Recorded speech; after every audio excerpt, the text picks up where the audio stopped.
За да ја осовремени и даде шанса да се бори со ривалите во класата на мали семејни автомобили, Peugeot направи серија освежувања на 308-ката.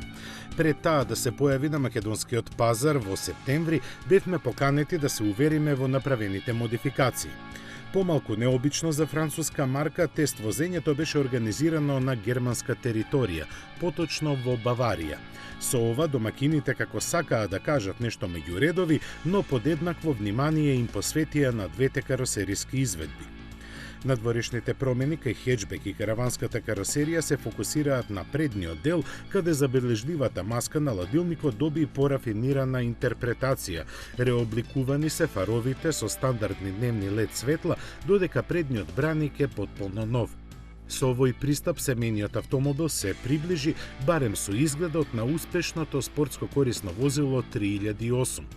Задните светла сега наликуваат на канџа која длабоко навлегува во каросеријата, додека ревизијата се заокружува со неколкуте нови модели на тркалата.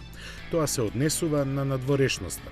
Со влегување во интериерот ќе потрошите доста време да забележите промени, а тие се забележуваат кога ќе го стартувате моторот. Тогаш се вклучува новата графика на 9,7-инчниот екран осетлив на допир, ангажиране том-том за навигацијата, а подобрена е конективноста со паметните телефони преку Apple CarPlay и Android Auto. Сепак, дизајнот е идентичен со претходникот, што во голема мерка му замерам на Peugeot.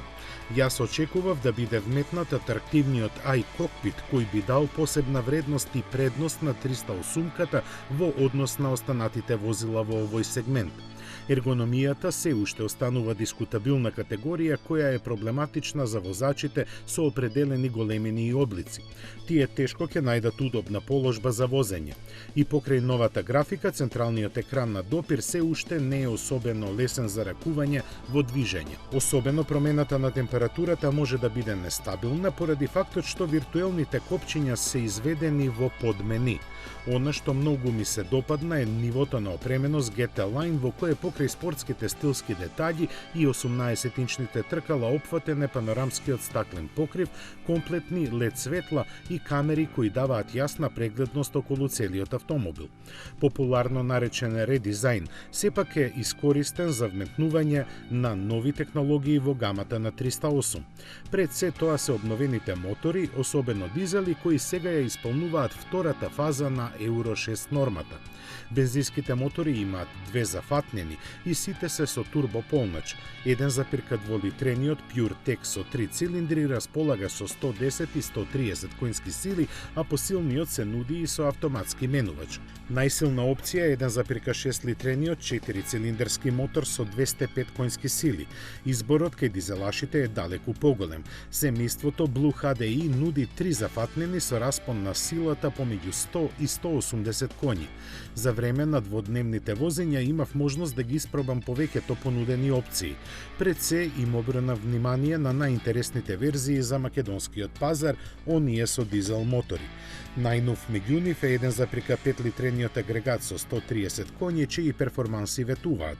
Со вртежен момент од 370 Нм веќе од 2000 вртежи во минута, тоа е забавна и интересна солуција. Не само што ги исполнува Euro 6 нормите, туку емисијата на издувни гасови е далеку помала од пропишаната. Во комбинација со 6-степен мануелен менувач, подготвено одговара на сите сценарија на возење.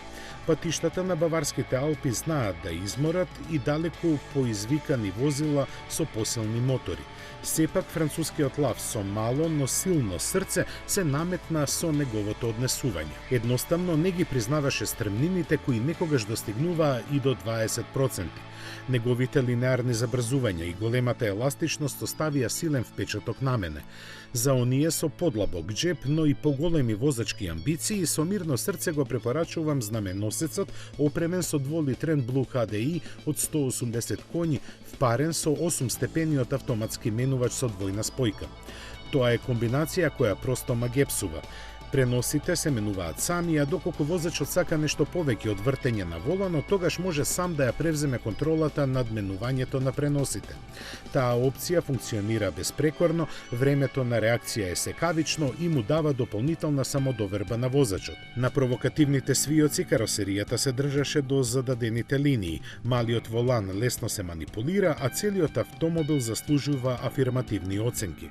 За семејни потреби најприкладна е караванската каросерија.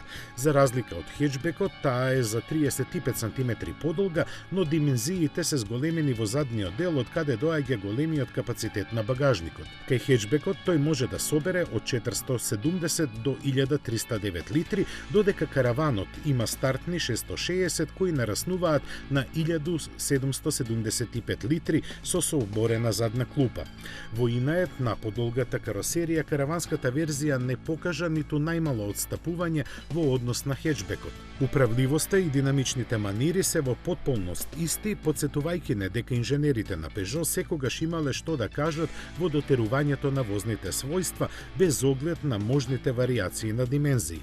Без оглед дали се работи за хеджбек или караванска изведба со моќен или економичен мотор, заедничка одлика на обновената 308-ка се имплементирањето на безбедносните електронски системи кои му дозволуваат на возачот да ужива зад воланот. Ги издвојувам лесната конектибилност и тридимензионалната навигација, напредниот систем за асистенција на возачот кој обединува повеќе функции, како активниот темпомат чие дејство опфаќа 30 функции, активниот систем за сопирање на автомобилот, системот за одржување на смерот на движењето во рамките на сообраќајната лента, нагледување на слепиот агол и паркинг системот. Таквите остварувања ја оправдуваат цената, но и побарувачката на Peugeot, кој полека но сигурно отвора нови поглавја во своето подстоење.